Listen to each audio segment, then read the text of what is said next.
और आज इस वीडियो में हम जो डिस्कस करने वाले हैं वो करने वाले हैं 8/1/2025 को एग्ज़ाम में जो पूछा गया था उन टॉपिक्स पर।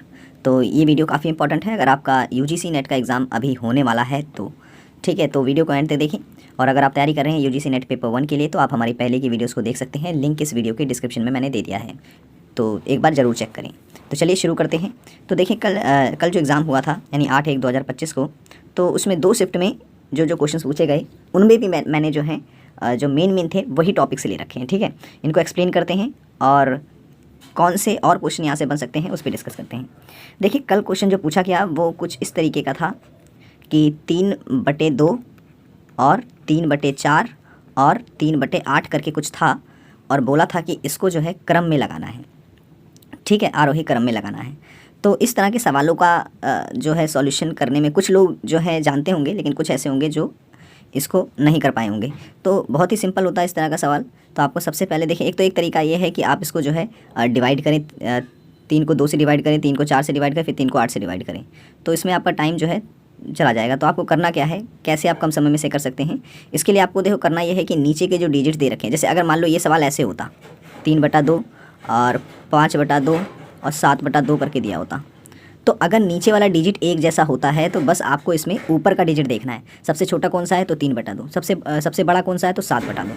ठीक है, तो हमें अगर नीचे का डिजिट एक जैसा है तो सिर्फ ऊपर के डिजिट देख करके जो है हम सवाल सॉल्व कर सकते हैं। लेकिन अगर नीचे का डिजिट डिफरेंट है तो आपको करना यह है कि नीचे वाले डिजिट्स का ले लेना है एलसीएम। 2, 4 और 8 का जब आप एलसीएम लेंगे तो एलसीएम आएगा 8। तो बस यहाँ मल्टीप्लाई 8 लिखना है, इसको भी मल्टीप्लाई 8 लिखना है और इसको भी मल्टीप्लाई 8 लिख देना है। अब 2 से इसको काट देंगे अगर आप लोग, तो 2 के पहाड़े में 8 आता है 4 नंबर पर, फिर यहाँ 4 के पहाड़े में 8 आता है 2 नंबर पर, और 8 के पहाड़े में 8 आता है 1 नंबर पर।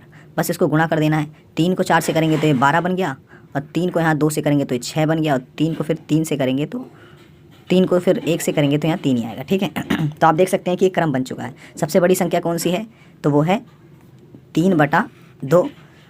ठीक है ना, और फिर उससे बड़ी उससे छोटी 3/4 और फिर सबसे छोटी 3/8। तो इस तरीके से जो है आप इजीली क्रम वाले सवालों को कर सकते हैं। ठीक है, तो सबसे पहले आपको एलसीएम लेना है, फिर उसके बाद मल्टीप्लाई करके उसे नीचे वाले डिजिट से डिवाइड कर देना है, फिर जो आंसर आता है उसको ऊपर वाले से मल्टीप्लाई कर दें तो एक नॉर्मल डिजिट जो है बन के आ जाएगा और आप इजीली इसको जो है क्रम में लगा सकते हैं। नेक्स्ट क्वेश्चन जो पूछा गया वो पूछा गया संचार की बाधाएँ। बहुत पूछा जा रहा है, तो आपको जो है इस टॉपिक को बहुत ही अच्छे से कवर कर लेना है। ठीक है, संचार की कौन कौन सी बाधाएं होती हैं। ठीक है, तो मैंने इसकी सामाजिक बाधाएं, संगठनात्मक बाधाएं और जो है भाषागत अवरोध ये सब बता रखे हैं। तो भाषागत अवरोध की अगर मैं बात करूं तो इसमें क्या क्या आ जाता है, तो इसमें आ जाती है पूर्व धारणा। ठीक है, अनुवाद, ये भाषागत अवरोध है इसके। ठीक है, और संगठनात्मक अगर पूछ लें तो संगठनात्मक अवरोध में आ जाता है समय।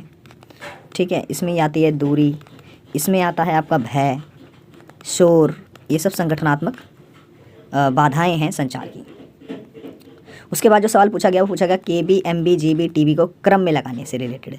ठीक है, तो आप सबको पता है कि देखिए सबसे छोटा क्या होता है, पहले आपको वो बता दूं। सबसे छोटा होता है बिट। ठीक है ना, बिट।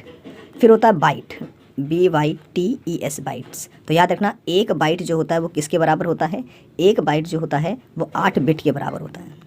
ठीक है, एक बाइट किसके बराबर होता है, 8 बिट्स के बराबर होता है। फिर उसके बाद आता है क्या, केबी आता है, केबी। और केबी याद रखना आपको, 1 केबी जो होता है वो 1024 बाइट्स के बराबर होता है। ठीक है, 1024। फिर उसके बाद आता है एमबी। एमबी जो होता है वो होता है आपका 1024 केबी के बराबर। ठीक है, फिर उसके बाद आता है जीबी। जीबी होता है आपका 1024 एमबी के बराबर। और फिर उसके बाद आता है टीबी। टीबी यानी कि टेराबाइट, वो होता है 1024 जीबी के बराबर। ठीक है, तो क्रम में सबसे छोटा क्या होगा, सबसे छोटा बिट, फिर बाइट, फिर केबी, फिर एमबी, फिर जीबी और फिर टीबी। तो ये क्रम होता है इसका। ठीक है कर लेना है आपको, ये रिपीट हो सकता है। पीडीएफ का, और एक स्टूडेंट कह रहा था यूडीआई का फुल फॉर्म पूछा गया था, यूडीआई और पीडीएफ का। तो यूडीआई का फुल फॉर्म क्या होता है ये आपको याद रखना है। यूडीआई का होता है यहाँ पर यूनिक डिवाइस आइडेंटिफिकेशन। ठीक है, यूनिक डिवाइस आइडेंटिफिकेशन।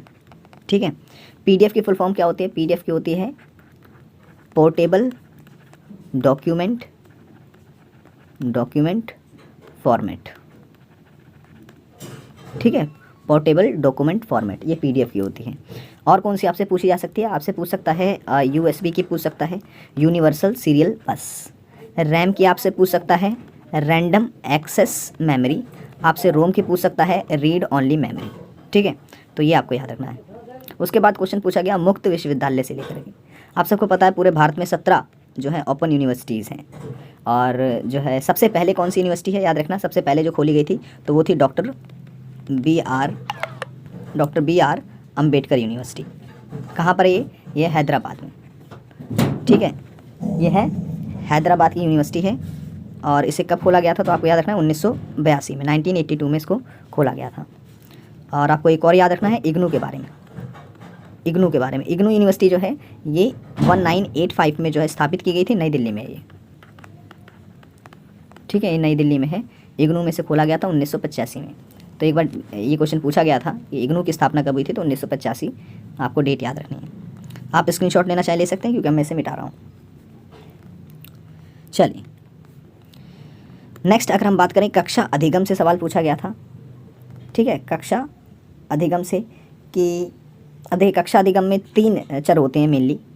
एक होता है स्वतंत्र चर, जैसे कि शिक्षक, दूसरा होता है छात्र, और तीसरा होता है पाठ्यक्रम या पाठ्यचर्या। ठीक है, और उसके बाद शिक्षण सहायक सामग्री को प्रभावित करने वाले कौन कौन से कारक होते हैं। जैसे मान लो शिक्षण का कार्य जब किया जाता है तो उसमें शिक्षण सहायक सामग्री की महत्वपूर्ण भूमिका होती है। तो इसका चुनाव जब भी किया जाता है तो उसमें कई चीज़ें देखी जाती हैं, जैसे कि शिक्षार्थी, एक तो आता है शिक्षार्थियों का स्वभाव, ठीक है ना, और शिक्षार्थियों की संख्या कितनी है, और विषय वस्तु क्या है, क्योंकि विषय वस्तु उस लायक होनी चाहिए जिसको जो है आपको समझाना है, किसके थ्रू, शिक्षण सहायक सामग्री के थ्रू। ठीक है, और उद्देश्य, ये सब जो है उसको प्रभावित करते हैं, किसको, शिक्षण सहायक सामग्री के चुनाव को।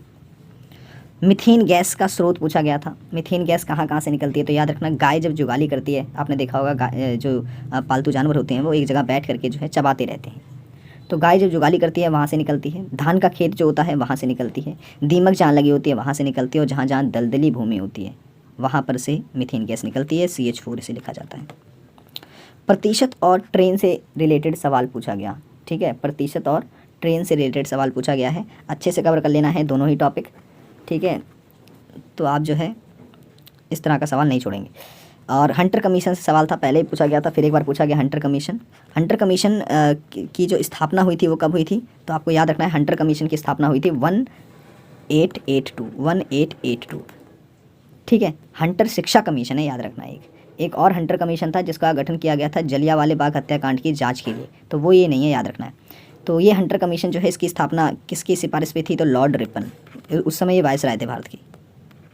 ठीक है, लॉर्ड रिपन के निर्देशन पे जो है इसकी स्थापना 1882 में हुई थी।